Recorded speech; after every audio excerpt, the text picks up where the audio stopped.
Tuhan, kami siap menerima kebenaran firman-Mu. Tolonglah Tuhan dalam kehidupan kami, agar kami senantiasa dipenuhi oleh Roh Kudus, sehingga kami mengerti kebenaran akan firman-Mu. Berkati dan berarti hamba-Mu dan seluruh jemaat, ialah Roh Kudus mempersatukan hidup kami. Terpujilah nama-Mu ya Tuhan, dalam nama Yesus kami berdoa. Amin. Saya tadi bertanya pada pendeta orang ini tugasnya ya kira-kira sampai jam 12. Oh enggak. Ya semoga jam 11 selesai. Karena khotbah tamu biasanya ini wabil diomong semuanya disampaikan. Tapi harus membatasi diri karena apa yang berjalan tentu perhatian kita, fokus kita terbatas.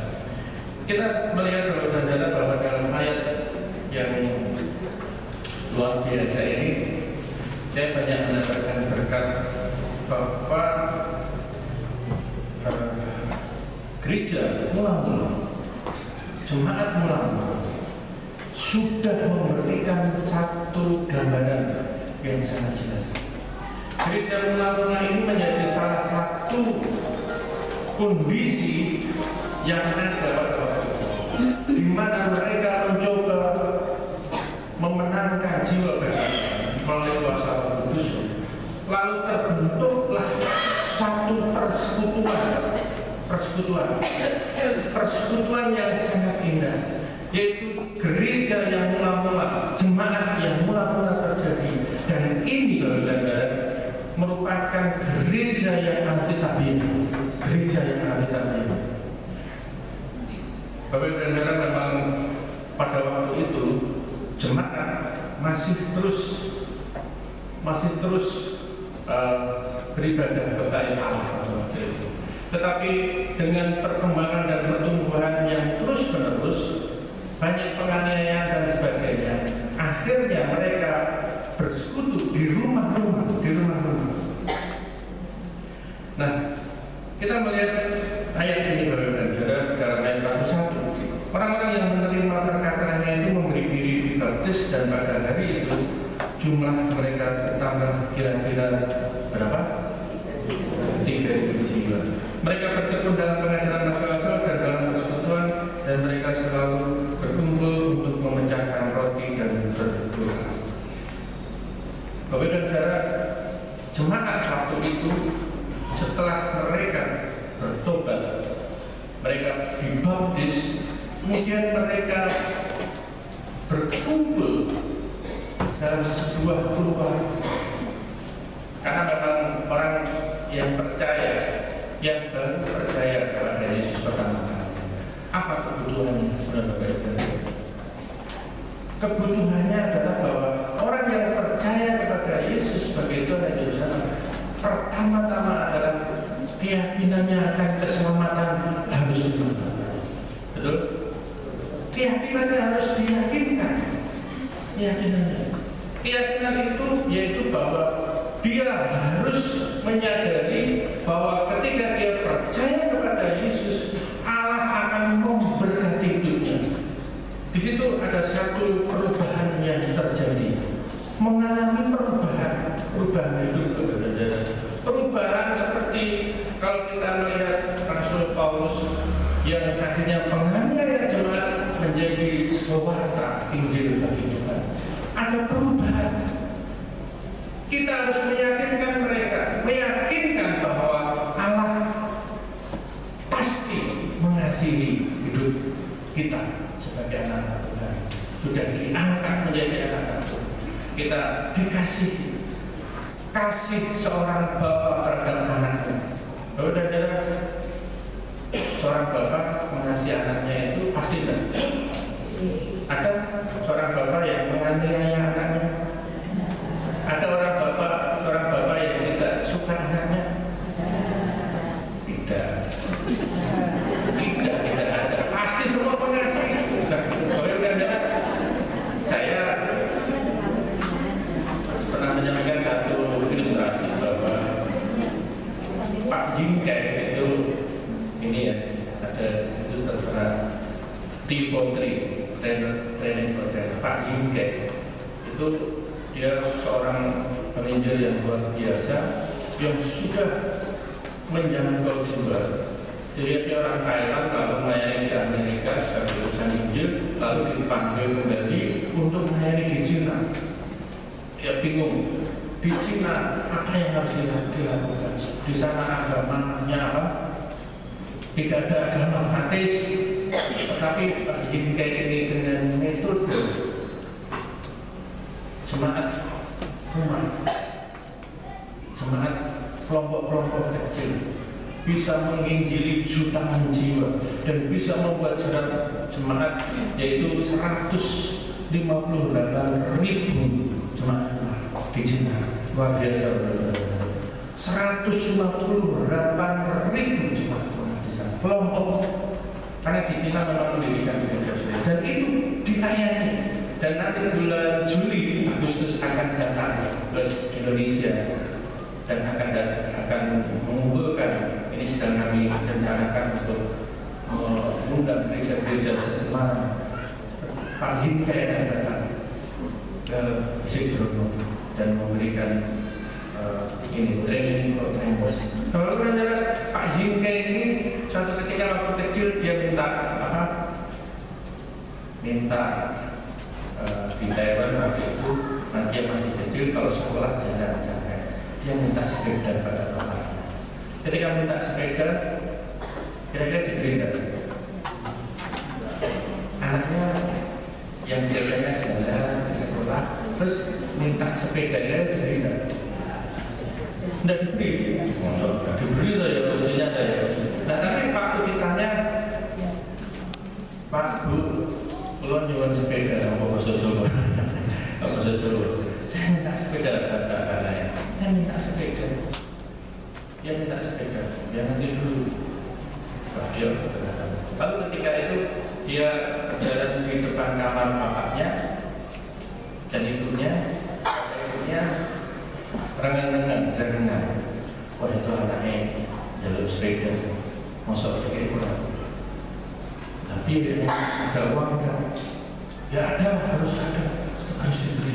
Pak ini pas lewat di depan pintu kamar itu dan dia mendengar. Tapi pagi besok terus tidur dan besok paginya, Pak, aku minta sepeda. Tidak. Ya tidak. Baru saja apa yang dirasakan Pak ini? Loh kok tidak? Ngomongnya Pak. Tapi aku tadi malam sudah mendengar bahwa pasti gitu. Baru saja kita harus punya keyakinan bahwa Allah mengasihi kita. Apa yang kita minta pasti Tuhan. Nah ini yang pertama, bahwa Tuhan mengasihi kita dan Tuhan ingin menyelamatkan kita. Yang kedua, orang yang percaya itu butuh doa sebagai apa itu? Nafas kehidupan. Yang ketiga harus makan, yaitu membaca firman Tuhan, setiap hari. Kalau kita lihat di dalam cara hidup jemaat yang mula-mula itu dipraktekkan. Mereka di situ berkumpul, berdoa, memecahkan roti, akhirnya makan bersama-sama. Dalam hal ini firman Tuhan. Dan yang keempat, setiap orang yang lahir di dunia ini menjadi anak membutuhkan keluarga, betul? Saya tidak butuh keluarga. Keluarga inilah yang memelihara, keluarga inilah yang menjaga, keluarga inilah yang memberi makan, keluarga inilah yang. Nah itulah. Kalau di Gereja ini sekitar 150-200 orang. Pak Wawan melayani semua tentu. Dan itu perlu ketua-ketua gembala jemaat rumah. Kalau di Sidono ada gembala muda yang mengikuti dalam kelompok-kelompok kecil. Kalau kita lihat di sini bahwa karakteristik dari gereja mula-mula ada satu persekutuan yang luar biasa. Di situ dikatakan disukai oleh banyak orang, lalu berkembang, mempunyai kesaksian yang kuat di antara orang-orang Yahudi yang belum diselamatkan. Mereka bersekutu setiap hari. Setiap hari mereka bersekutu, melayani setiap hari, memenangkan jiwa setiap hari, menyelidiki kita suci setiap hari. Siapa yang setiap hari membaca Alkitab? Ya, ada? Begitu, banyak. Tentunya kalau Bapak Ibu mau membaca firman Tuhan sampai khatam, tahu khatam tak? Sampai tuntas, ada perubahan hidup yang luar biasa. Pilih-pilih sudah memberikan apa? Jadwal. Pak wes telat, rasa mikir telat, mulai saja baca Alkitab setiap hari. Bapak dan saudara, ini yang harus dilakukan, berdoa setiap hari. Ini yang membuat hidupnya bertumbuh. Nah, kita melihat jemaat yang disukai, jemaat persekutuan yang murah-murah, mengalami pembaharuan dan perubahan itu sangat jelas terjadi dalam kehidupan kita. Kalau sehati dalam persekutuan, bersedia berkorban dan sebagainya, sampai mereka harus rela menjual apa yang dimilikinya. Nah, mari kita lihat berbeda dalam kehidupan kita sebagai anak-anak Tuhan. Kita punya satu hal. Ketika kita memenangkan jiwa, tema di Gereja Baptis Kristen bulan ini mengikut Yesus dan menjadi kendala manusia. Markus 1 ayat 17, mengikut Yesus dan menjadi kendala manusia. Kita tidak hanya berhenti mengikut Yesus saja, mengikut Yesus. Pokoknya saya sudah mengikut Yesus, nanti saya selamat. Saudara, apa bedanya Bapak Ibu saudara yang sudah setia jadi orang Kristen sudah lama dengan penjaga di sebelah kanan Tuhan Yesus? Persamaannya apa? Perbedaannya apa? Kira-kira tahu saudara? Persamaannya pasti masuk surga. Bapak Ibu yang percaya Yesus sudah sekian lama jadi orang Kristen, setia melayani semua, dan yang di sebelah kanan yang baru saja percaya dan tidak sempat dibaptis masuk surga. Betul? Perbedaannya apa? Perbedaannya apa? Yang di samping kanan Yesus di sana, tetapi dia tidak menerima. Tuhan memberi hadiah ganjaran bagi mereka yang setia melakukan pelayanan dan pekerjaan Tuhan. Amin, Bapak Saudara. Jadi Bapak Ibu, kalau dulu Sally anak saya, kalau Sally akhir itu kalau di 17 Agustus lomba masih kecil, lomba terus dari bawa kelereng dengan jenggot, lalu lepas masuk ke pensil dalam botol. Anak kecil ya, senang gitu ya. Terus nanti 17 Agustus itu mau hadiah. Nah, memang anak saya waktu itu karena memang tidak ikut lomba. Tetapi ketika mereka, wah itu dapat hadiah, aku dapat hadiah, pokoknya aku dapat hadiah. Akhirnya mamanya dibeli hadiahnya, ini nanti ceritanya ini anaknya nangis tidak nangis. Bapak Ibu ingin dapat hadiah atau tidak? Ingin enggak? Ketika di surga ingin diduduk emperan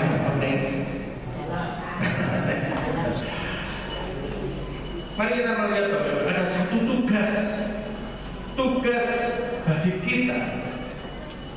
Saya melihat satu proses yang harus dilakukan, bahwa kita bukan hanya menjadi pengikut Yesus, Kristen apa, tetapi kita harus menjangkau seluruh dari Tuhan, dan kita harus menjadi penjaga. Nah, kita lihat tugas yang paling penting, yang paling sering kita dengar, amanat agung Tuhan Yesus. Apa boleh saudara?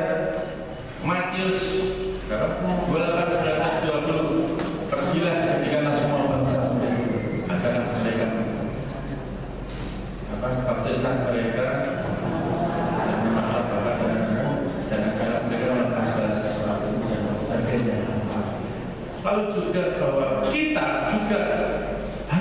diberi saksi. Apa? Kisah pasal 1 ayat 8. Kamu dan saksiku di mana? Yerusalem. Ya bahkan sampai ujung. Bagaimana caranya? Ketika kita menjangkau jiwa, menambahkan jiwa-jiwa baru. Saya melihat ada satu metode yang luar biasa, training for trainers. Kita harus sekarang ini jadikan orang Kristen selesai. Tetapi hanya jadi petugas-petugas saja. Tetapi kita lupa untuk menjadikan mereka menjadi manusia. Orang mancing sama ketika kita diberi ikan, sama kita harus mancing ke kosong mana. Enak diberi ikan, Pak, saya langsung terima atau makan enak. Tapi naik mancing kan ke kosong. Ini yang sulit berbeda. Orang Kristen tidak mau memancing tadi, mencari jiwa tadi. Nah, kita bisa men-training mereka. Nah, ada satu konsep yang luar biasa, gereja yang bertumbuh. Kebetulan saya melihat sendiri di Houston, Amerika itu jemaat 2.000 orang, mukjamnya atau jemaat umatnya ada 200. Berarti kalau 2.000 dibagi berapa? 200 ada berapa? Per kelompok 10. Kelompok-kelompok kecil inilah mereka saling mengembangkan jemaat menjadi persekutuan yang indah. Bahkan saya melihat sendiri bagaimana ketika di Amerika itu orang individualismenya tinggi, ya, mereka egois. Tetapi dalam kelompok kecil ini mereka setiap Jumat bertemu, lalu dalam keluarga mereka saling berdoakan, sharing, berbagi. Lalu dalam berbagi itu mereka ketika berbagi mereka mendoakan dan mujizat terjadi. Dan jiwa-jiwa baru itu akhirnya bisa dikuatkan dan dimenangkan dan ditraining. Di gereja Baptis di Jerman ada seorang diakon yang tadinya untuk memimpin renungan, menyampaikan firman Tuhan tidak berani. Tapi ketika itu belum dia sering sharing, akhirnya Pak, Bapak berani memimpin renungan jam 2, siapa? Berani.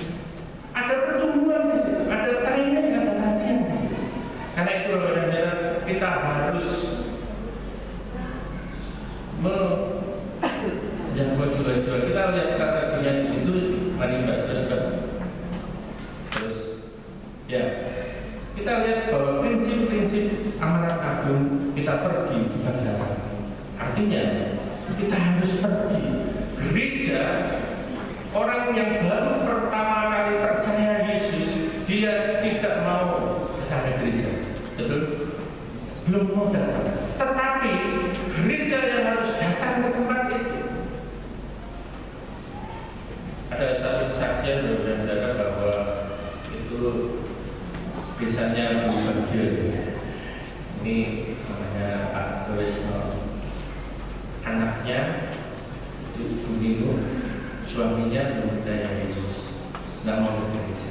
Kami datang, ibu pernah tahu, wah aku pengen datang dalam kelompok kecil itu luar biasa. Dan kemarin mengatakan tanggal 29 ini yang tadinya tidak mau ke gereja siap dibaptis, luar biasa berarti. Jadi kita yang kalau mereka untuk datang ke gereja, kita yang datang. Ada kelompok, ada teman-teman, ada 5, 6, 7, 10 orang mendukung mereka menjadi keluarga. Kemudian bagikan Injil kepada semua suku bangsa, jangan pilih-pilih, semua. Kemudian didik mereka menjadi murid, bukan anggota gereja. Saudara, kalau gereja mau undang orang datang, gampang, dijemputi pakai bis, diberi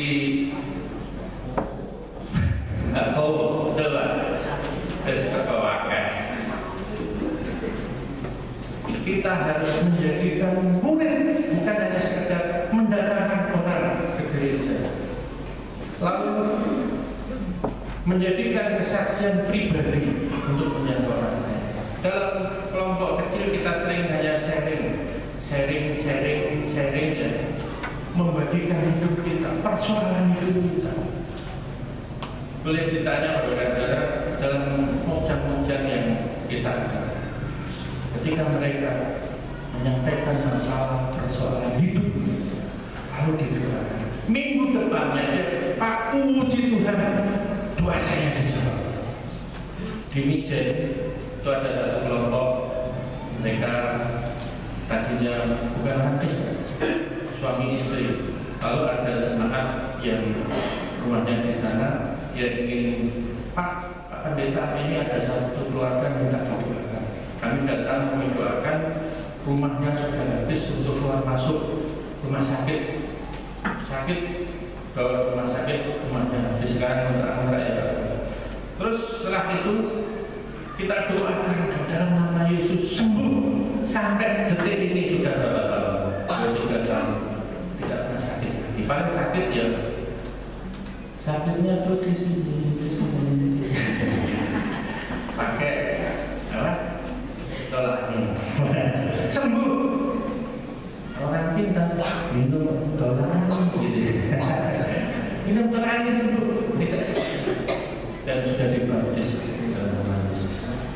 Kita yang datang berarti dan kesaksian paling gampang adalah kesaksian. Siapa yang bisa menuntut? Kalau kita membagi praktek ke orang-orang bahaya. Terus juga apa?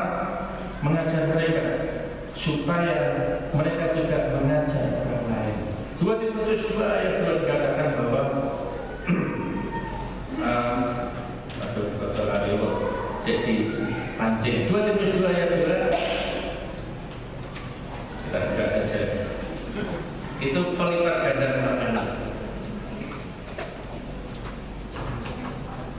Dengan siapa?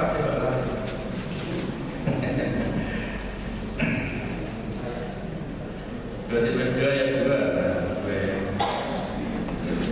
Apa yang telah terkenal daripada kehidupan banyak saksi, percayakanlah itu pada orang yang dapat dipercayai, yang juga dapat mengajar orang lain. Kita melipat gandakan dan kita taat melakukan kehendak Tuhan. Mari kita lihat. Jadi siapa yang perlu kita jangkau? Siapa yang perlu kita injili? Gereja Baptis sendirinya adalah gereja yang injili. Jadi gereja kalau kita menginjili ya sudah, jenengnya diganti. Siapa yang kita injili? Keluarga, kawan, kenalan, 3K. Daftarkan nama itu. Keluarga, kawan, kenalan. Lalu 2 golongan orang yang belum percaya harus diinjili, orang yang sudah percaya harus dimudahkan. Jangan dibiarkan, harus dimudahkan. Terus strategi membuka kelompok jemaat yang baru, cari orang kunci. Orang kunci seperti tadi di Mijen itu ada jemaat yang setia, namanya Bupati, dia memberitahu Pak, itu ada yang sakit dulu didoakan. Akhirnya di situ ada orang kunci, kemudian melaksanakan penginjilan yang mudah. Artinya kita dengan kesaksian melaksanakan pemerintahan yang mudah, diajarkan, ditransferkan kepada orang lain. Kemudian jemaat yang berlipat ganda karena melaksanakan perintah training for trainer, melipat gandakan. Kalau gereja Baptis seperti ini mau mendaftar orang-orang di lingkungan, baik keluarga, kawan, kenalan, lalu membentuk kelompok-kelompok kecil, penuh gereja ini berbeda. Amin, Bapak Saudara. Terus gereja internal terus ya ini terus ada enggak? Ya terus di maksudnya. Ya, prinsip lipat gandaan yaitu bahwa Paulus dimenangkan siapa? Tuhan Yesus. Tuhan Yesus sudah memenangkan Paulus. Lalu Paulus memulihkan Timotius. Timotius memulihkan orang lain itu memulihkan orang lain. Terus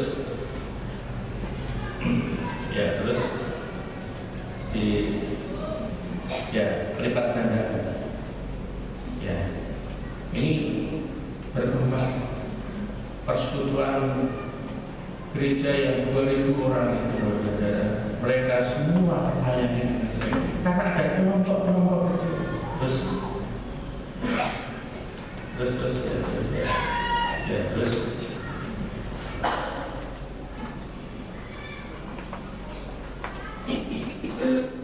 Terus ya, Bapak dan Saudara, kita lihat dalam gereja kita itu sering melihat hanya peserta, naik lagi,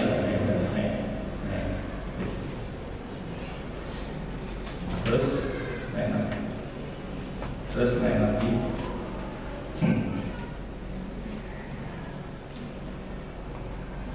Ya, ini tanggapan orang. Biasanya orang di gereja saya ikut sajalah peserta, tidak mau bersaksi dan tidak mau berdoa. Lalu yang kedua, mau bersaksi tapi tidak mau membentuk dan membentuk kelompok. Mau bersaksi, yang baik adalah menjadi perintis, artinya dia mau bersaksi membentuk kelompok, church planter, dan yang berikutnya menjadi pelatih, trainers, mau bersaksi, memimpin kelompok, membuka kelompok, dan melatih dan memimpin kelompok. Oleh karena inilah jemaat mula-mula, persekutuan yang mula-mula yang memenangkan sedemikian banyak orang. Saat ini ada satu jemaat dari Jedrono yang unik. Saya kenalan dengan Pak Andreas Budiono ini.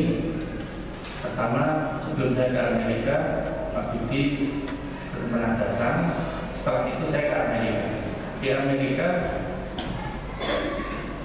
Pak Budi mengirim surat, Pak, saya mau menjadi anggota gereja Baptis Jedrono. Melalui surat email. Oke Pak, tunggu setelah saya pulang. Setelah saya pulang, Pak Andreas Budiono ini akhirnya menggabungkan diri, maksudnya percaya Yesus, menggabungkan diri. Dan di Jedrono ada banyak pemimpin, ada banyak orang.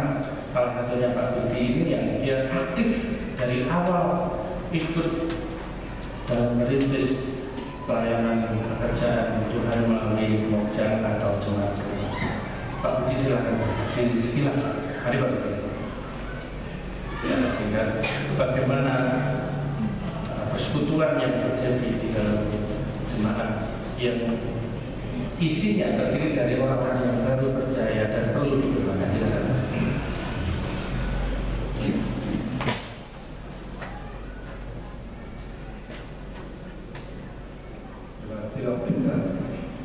Perkenalkan, nama saya Andreas Budiono, nama lengkap saya biasa dipanggil Pak Budi. Kalau di kantor saya dipanggil Abdul, bukan berarti Abdul berat, tetapi Andreas Budiono. Saya bergabung di Gereja Baptis Indonesia Jedrono kurang lebih 2 tahun yang lalu, dan saya diperkenalkan dengan sistem persekutuan rumah atau dikenal dengan istilah Mokja. Kebetulan waktu itu dan sampai hari ini kami melayani di Mokja Wijen, atau tepatnya di daerah Jen Permai dan daerah Lomalopo di belakang Polsek. Kami setiap hari Jumat mengadakan persekutuan di sana, dan di mana Mokja itu sendiri diambil dari Kisah Para Rasul, diambil dari jemaat mula-mula, di mana kita mengadakan satu perkumpulan yang terdiri dari satu keluarga yang jumlah idealnya 8 sampai 10 orang.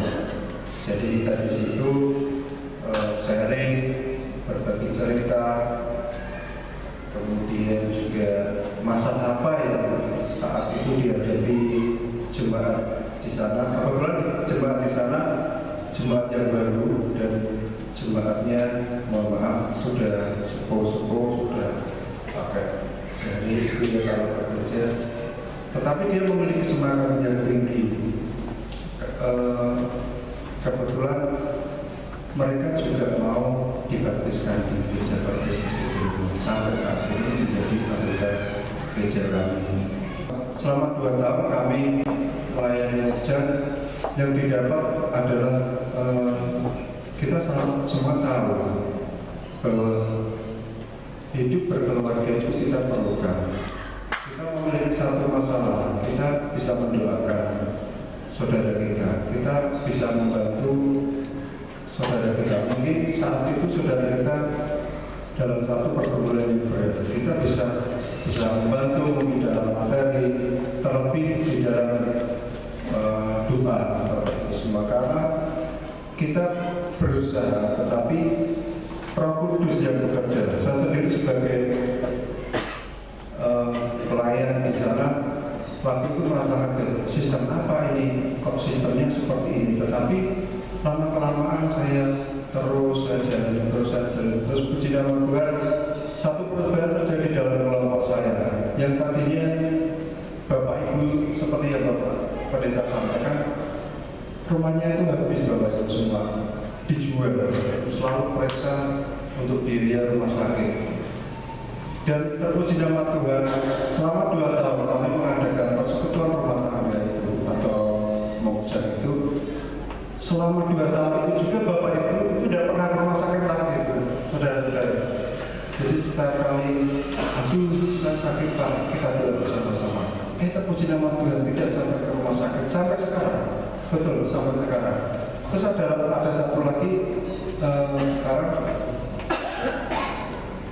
gembala Mokja itu jadi orang yang pandai bicara, artinya bukan kita ngomong, tapi bisa menyampaikan firman Tuhan. Kita belajar bersama firman Tuhan, sharing, kita belajar apa yang kita peroleh dari Alkitab, dari gereja, dari firman Tuhan, sampai Bapak itu sekarang ini bisa menyampaikan firman Tuhan. Itu yang kami dapat dari Mokja atau persekutuan rumah tangga yang diambil dari kisah para rasul tadi. Yang intinya adalah semua kita mensukseskan hidup saudara kita. Mungkin saat ini saudara-saudara kita mengalami satu pergumulan yang berat, mengalami permasalahan yang sangat menekan mereka. Kita tahu kadang permasalahan itu membuat kita terkungkung dalam masalah itu dan kita tidak mau ke gereja. Tetapi dengan cara kita yang kecil ini, kita akan jadi maksimal. Kita tahu, oh ternyata saudara kita sedang ada masalah, kita doakan. Sedang ada masalah, kita doakan. Seperti yang sistem yang akan dipakai ini, report ini sudah bagus. Kita disuruh pergi untuk memuridkan semua bangsa jadi murid Tuhan. Salah satu saja kesaksian dari kami sungguh luar biasa bahwa Mokja yang sudah 2 tahun lebih dipakai di Gereja Baptis Indonesia sangat berguna, sangat tepat untuk pelayanan kita semua dalam kelompok-kelompok kecil, sehingga kita tahu apa yang saat ini kita hadapi, kita rasakan, kita kumpulkan, kita sama-sama mendoakan Bapak Ibu semua. Kami bersyukur bahwa di Gereja Baptis Indonesia tidak hanya Mokja-Mokja yang ada, tetapi ada beberapa Mokja-Mokja lain yang seperti disampaikan Pak Pendeta tadi. Ada Mokja yang di Bedong, kemudian ada Mokja Candi, Mokja Bring juga ada. Kalau yang di Mokja Candi itu sungguh luar biasa. Ada artis yang dulu dari Kota Semarang, dia melayani di sana juga dan sekarang sudah membuka satu band, salah satunya ini anggota bandnya ada di sini, band Kujawa. Itu sungguh luar biasa. Saya melihat betul-betul sistem yang dipakai di negara-negara maju sekarang ini boleh kita pakai di sini untuk bersama-sama mengembangkan kerajaan Tuhan, kebesaran nama Tuhan yang ada di gereja ini. Terima kasih kesaksian kami sampaikan sekian kami memberikan.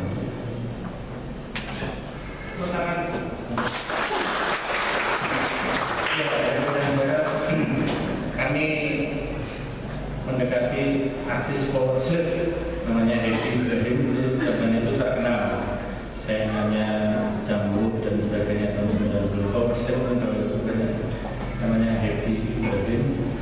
Ya kami bentuk, dia mempersilahkan ada 2 kafe, kafe dapur keju di depan Pol Andi dan kafe kopi kenangan.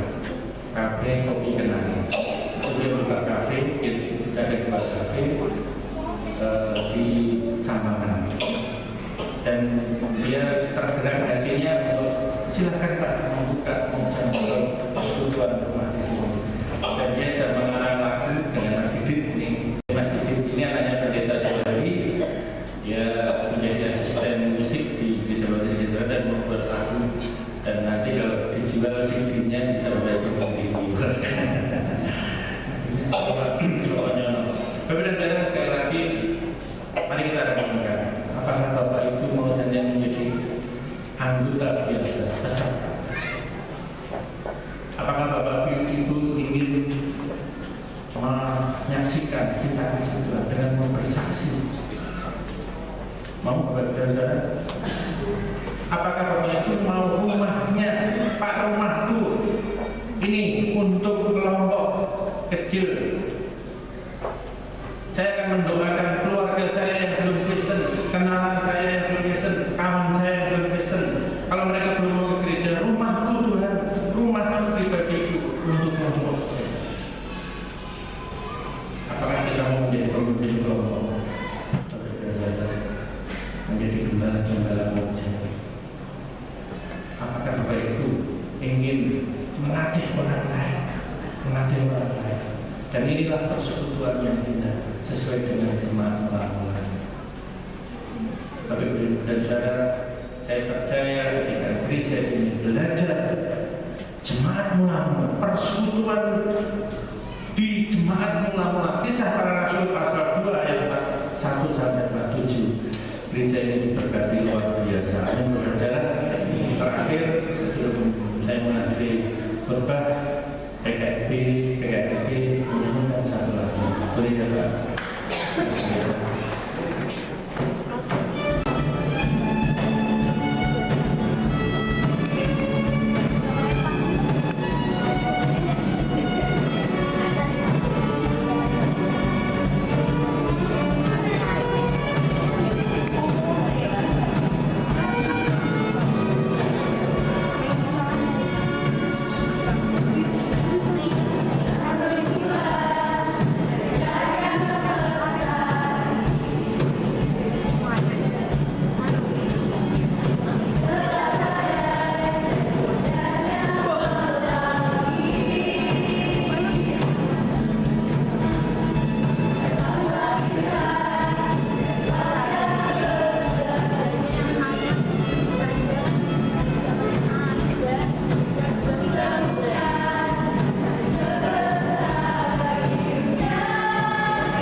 Maksud saya kita ikutkan ini dengan berdoa.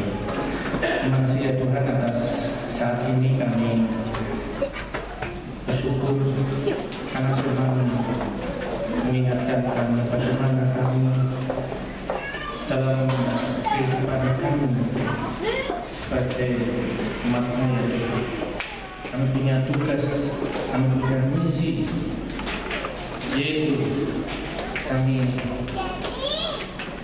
menolong orang lain menjadi seperti Engkau ya Tuhan, mentraining orang lain, melatih orang lain untuk menjaga jiwa-jiwa, untuk hidup menjadi keluarga dalam persekutuan yang indah, di mana dalam persekutuan sebagai umat-Mu ya Tuhan, sebagai anak-anak, hidup kami akan selalu diberkati.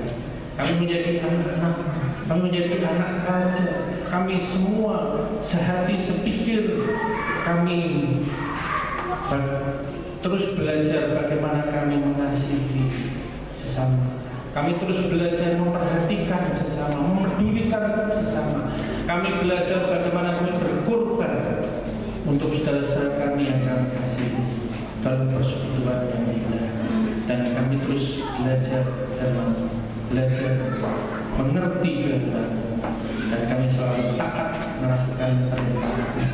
Kami percaya persekutuan yang terjadi di dunia ini seperti di surga, itulah kalau kami Tuhan, agar kami bisa mengerti firman dari Kisah Para Rasul pasal 2 ayat 41 sampai 47. Kehidupan jemaat mula-mula, gereja mula-mula hadir di dalam kehidupan bergereja saat ini di Gereja Baptis Indonesia Mesra, di Gereja Baptis Indonesia Semarang, di gereja-gereja lain di seluruh dunia, sehingga kami memiliki persekutuan yang kuat sebagai anak-anak. Terima kasih Tuhan. Dalam nama Yesus kami berdoa. Amin. Terpujilah Allah Bapa kita dalam Yesus Kristus dan Roh Kudus yang telah bersama-sama dengan seluruh jemaat Gereja Baptis Indonesia Nusantara kami melaksanakan penyembahan ibadah. Kiranya ya Tuhan, Engkau berkenan menerima ibadah kami. Kiranya semua yang kami lakukan menjadi persembahan kami kepada Tuhan. Engkau berkenan menerima ibadah kami sehingga hidup kami diberkati. Ketika kami meninggalkan tempat ini, kami punya semangat yang baru, punya motivasi yang baru, kami punya tujuan hidup yang baru, bahwa dalam kehidupan kami siap melakukan firman-Mu, khususnya kami mengabarkan kasih-Mu pada orang yang belum mengenal Engkau, dan kami akan merengkuhnya menjadi keluarga kami, dan kami akan membimbing dalam persekutuan yang indah, yang erat, yang akrab, di mana kami boleh saling mengasihi. Kami bersyukur Tuhan memberkati Gereja Baptis Indonesia Mesra bersama Bapak Pendeta Kawan, istri dan anak-anak, dan seluruh pemimpin gereja ini, seluruh jemaat. Kami percaya jemaat ini adalah jemaat Tuhan yang terus bersinar menyinari daerah di sini, menyinari seluruh hidup bangsa Indonesia dan bahkan sampai seluruh dunia. Tuhan berkatilah gereja ini.